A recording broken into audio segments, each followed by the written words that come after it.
Parte de la clase 13 vamos a estudiar el concepto de antiderivadas, algunos ejemplos y por último revisar un poco notación sigma.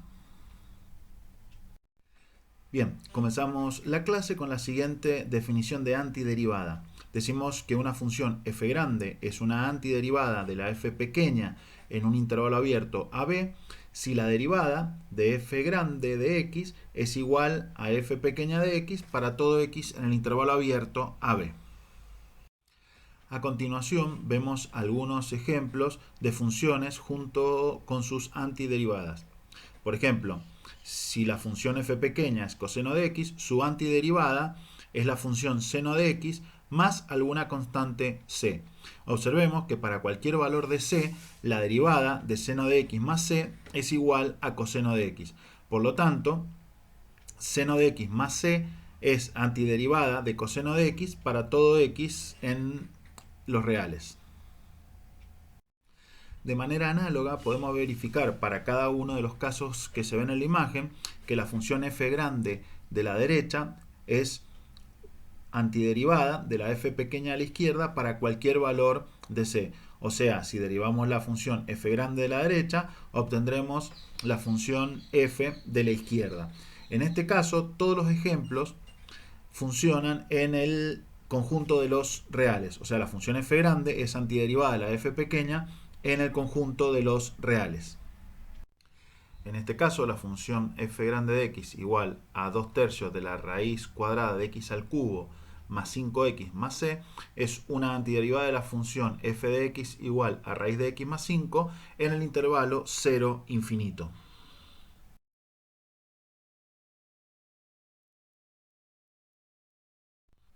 Recordemos la siguiente consecuencia del teorema del valor medio.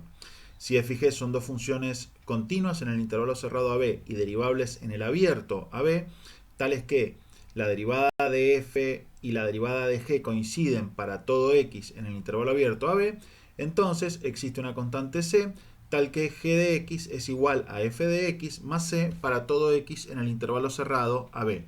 En definitiva, lo que nos asegura este teorema es que dos antiderivadas de una misma función difieren en a lo más una constante. La siguiente es una notación estándar para identificar la antiderivada de una función en algún intervalo abierto AB. Por lo tanto, cada vez que hablemos de calcular la integral indefinida de una función, lo que estamos haciendo es buscar su antiderivada, o sea, la f grande. Para la integral indefinida tenemos las siguientes propiedades. Sean f y g dos funciones definidas en un intervalo abierto AB y sea c un número real, entonces la integral de la suma de f y g respecto de x va a ser igual a la suma de las integrales de f y de g. De la misma forma, la integral de la diferencia de f y g va a ser igual a la diferencia de las integrales. Y por último, la integral de una constante por una función va a ser igual a la constante por la integral de la función. La notación sigma es una forma de expresar de forma sucinta o simplificada una suma que eventualmente puede tener un número muy grande de sumandos. En esta imagen vemos a la izquierda una suma finita expresada en términos de la notación sigma. En la columna del medio está desarrollada dicha suma y en la columna de la derecha tenemos el resultado de la misma. En esta imagen vemos algunas de las propiedades de la notación sigma y que vamos a utilizar en la clase que viene.